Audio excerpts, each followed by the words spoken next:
আজকে আমি যাব দিদা বাড়িতে, তো চলো তোমরা মিনি ব্লগটা দেখতে থাকো। দেখো আমি ছুটিটা করে নিচ্ছি।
আমি আমার মামার বাড়ি চলে এসেছি। দেখো তোমরা, আমি তোমাদের পুরো মামার বাড়িটা ঘুরে দেখাই। চলো,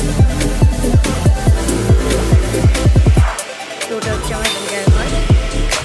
চলো গাইস যাই। গাইস আজ এতটাই, ভালো লাগলে লাইক, শেয়ার, কমেন্ট, সাবস্ক্রাইব করে দেবে।